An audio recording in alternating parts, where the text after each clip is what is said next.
Glosari Pariwisata melalui kanal Edukasi Pariwisata Indonesia ini kembali mengunjungi Anda. Pada seri ke-15 terdahulu, Anda sudah menyelesaikan kosakata dan peristilahan yang dimulai dengan huruf D dan lazim dipergunakan atau erat kaitannya dengan dunia industri pariwisata, travel agencies, dan tour operators pada khususnya. Pada seri ke-16 ini, kita akan meneruskan pembahasan kosakata atau peristilahan yang diawali dengan huruf D, di mana antara lain Anda akan mengetahui apa yang dimaksud dengan domestic escorted tours, domestic tour operators, doorknob menu, double occupancy room, duplex, Dutch wife, dan banyak lagi kosakata dan peristilahan lainnya yang perlu Anda simak.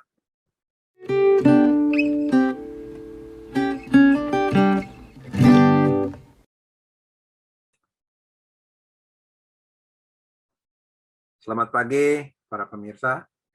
Saya Bondan Nurdianto kembali akan menjadi instruktur Anda untuk memandu dan menyampaikan glosari pariwisata yang lazim dipergunakan di kalangan tour operators. Saya merasa senang bertemu dengan Anda di hari yang cerah ini. Mari kita simak bersama kosakata atau peristilahan yang berawal dengan huruf D di glosari pariwisata seri ke-16 berikut ini secara seksama. D34. Domestic Escorted Tour, disingkat dengan DET. Pengertiannya adalah paket perjalanan wisata dalam negeri di mana para wisatawan Nusantara tersebut sepanjang durasi perjalanan wisatanya didampingi oleh tour leader jika perjalanannya merupakan leisure tour. Namun bisa juga perjalanan tersebut didampingi oleh pakar ahli jika perjalanannya merupakan perjalanan wisata dengan motivasi research, discovery, atau special interest. D35. Domestic flight. Di dunia pariwisata, istilah ini sudah sangat familiar. Domestic flight adalah penerbangan komersial berjadwal yang diselenggarakan oleh maskapai penerbangan sipil untuk melayani rute penerbangan dalam negeri ke daerah-daerah di wilayah negeri sendiri, atau dengan kata lain, keberangkatan dan kedatangannya dilakukan di wilayah negara yang sama. D36. Domestic Independent Travel, disingkat dengan DIT. Pengertiannya adalah perjalanan wisata dalam negeri yang direncanakan, dikemas, dan dilakukan secara mandiri. Artinya wisatawan Nusantara tersebut tidak mengikuti atau bergabung atau terikat dengan perjalanan wisata dalam bentuk grup yang programnya sudah baku. Pada pelaksanaannya, sang wisatawan dapat melakukannya secara mandiri atau ia dapat juga meminta bantuan jasa pelayanan dari Biro Perjalanan Wisata. D37. Domestic Tour Operators, disingkat dengan DTO.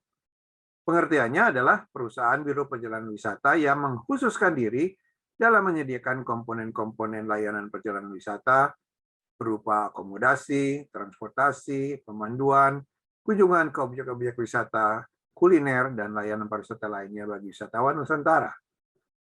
Komponen-komponen bisa diminta oleh sang wisatawan secara sendiri-sendiri atau sudah dalam bentuk paket perjalanan wisata. D38. Doorknob menu.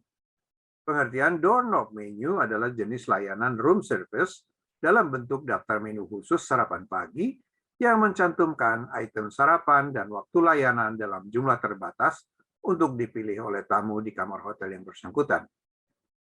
Daftar menu ini disediakan oleh hotel dan pengisian pilihan menunya dilakukan pada malam hari sebelumnya oleh tamu yang kemudian digantungkan pada pegangan atau tombol pintu kamar untuk dikumpulkan oleh petugas room service guna diproses lebih lanjut.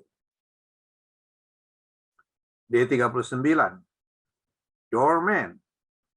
Doorman yang umum dikenal adalah petugas bagian dari front office sebuah hotel yang tugas utamanya adalah menyambut tamu, membantu tamu membuka dan menutup pintu mobil, membantu menaikkan atau menurunkan barang-barang tamu dari kendaraan, membantu mencarikan taksi, membantu memanggilkan pengemudi kendaraan tamu atau car call, dan juga bertugas menjaga kebersihan serta keamanan di bagian depan hotel.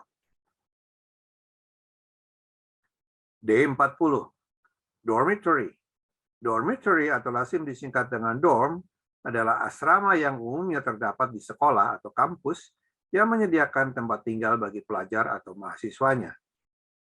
Dewasa ini dalam dunia pariwisata istilah dorm ini juga dipergunakan oleh perusahaan akomodasi yang menyediakan jasa penyediaan kamar seperti asrama. Jenis kamarnya bervariasi. Ada yang tipe kamar single, kamar twin, namun ada juga yang tipe bunk beds atau tempat tidur susun sekamar berempat. Fasilitas yang disiapkan di kamar-kamar tersebut sangat standar, sehingga harga sewanya relatif murah. D41, double decker. Double decker dapat diartikan sebagai sesuatu yang memiliki dua lapisan. Di dalam dunia pariwisata, istilah double decker ini lazim ditemukan atau dipakai selain untuk penggunaan jenis kendaraan seperti misalnya bus atau kereta api, namun dapat juga dipergunakan untuk mengidentifikasi jenis makanan seperti jumbo sandwich yang terbuat dari 3 potong roti. Dalam hal kendaraan, ia memiliki 2 tingkat sehingga penumpang dapat memilih duduk di lantai atas atau di lantai bawah. Penumpang yang duduk di lantai atas dapat melihat pemandangan di sekitarnya secara lebih leluasa. D42, double occupancy room.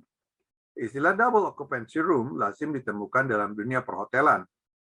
Secara mendasar, istilah double occupancy room atau dalam bahasa Indonesia dinamakan kamar hunian ganda ini adalah sebuah kamar hotel yang dapat ditempati oleh 2 orang dalam satu kamar. Kamar hunian ganda ini dapat berisi 2 tempat tidur single atau 1 tempat tidur double. Meskipun kamar tersebut dimaksudkan untuk 2 orang, tamu tunggal pun dapat memesan kamarnya dengan catatan ia harus membayar harga kamar yang telah ditetapkan untuk kamar double tersebut. D43, douche. Douche mempunyai banyak arti. Pengertian utamanya adalah alat yang memancarkan air dengan tekanan yang deras. Di dalam glosari pariwisata ini pengertiannya dibatasi untuk hal yang berhubungan dengan dunia perhotelan saja, yaitu alat penyemprot air yang terdapat di dalam kamar hotel dan dipergunakan oleh tamu untuk mandi. Dalam istilah perhotelan, kata douche ini lebih lazim diucapkan dalam kata penggantinya yaitu shower. D44, drawbridge. Kembali ke masa lalu, drawbridge banyak ditemukan di kastil-kastil di Eropa yang merupakan jembatan gantung yang dapat dinaikkan dan diturunkan secara konvensional, di mana biasanya jembatan gantung tersebut dipasang membentang menyeberangi parit air menuju ke gerbang utama. Tujuannya adalah untuk mencegah orang-orang yang tidak diundang memasuki kastil tersebut.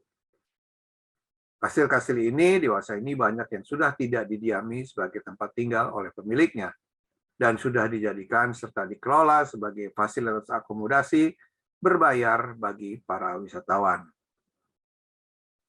D45, dressing. Istilah dressing banyak sekali artinya. Pengertian dasarnya adalah penggunaan pakaian oleh orang untuk menyelubungi atau menutupi tubuhnya. Pada glosari pariwisata ini dibatasi untuk penggunaan dalam bidang pariwisata, perhotelan, atau restoran pada khususnya. Istilah dressing ini lazim dipergunakan ketika seseorang memesan salad dengan berbagai topping atau dressing atau sauce salad yang terdiri dari berbagai saus seperti French, Thousand Island, blue cheese, vinegar, dan lain-lain yang disiramkan di atas sayuran saladnya. D46, drive-in. Pengertian drive-in adalah tempat bisnis atau fasilitas umum yang dirancang untuk mengakomodasi seseorang atau pelanggan melakukan transaksi atau suatu kegiatan tanpa harus turun meninggalkan kendaraannya. Di dunia pariwisata, istilah drive-in ini lazim dipergunakan di drive-in cinema, yaitu berupa nonton bioskop dari dalam kendaraan, dan drive-in restaurant, memesan dan menikmati makanan dan minuman yang dilayani dan disuguhkan oleh waiter atau waitress-nya. D47, due date. Due date adalah tanggal jatuh tempo sesuatu, terutama pembayaran tagihan, atau di mana sesuatu harus dilakukan atau dibayar, atau tanggal di mana kewajiban harus dilunasi dan juga bisa untuk penentuan tanggal kapan barang atau dokumen harus diterima. Persamaan kata untuk due date ini antara lain adalah deadline, time limit, closing date, dan expiry date. D48, duplex. Duplex berkaitan dengan pengertian dua buah kamar yang terdapat dalam satu bangunan. Di dalam belantika perhotelan, istilah duplex ini biasanya dipergunakan oleh resort hotel yang menyediakan sarana akomodasi berupa cottages. Di dalam bangunan cottage ini terdapat tangga yang menghubungkan dua lantai di mana di setiap lantainya tersedia satu kamar.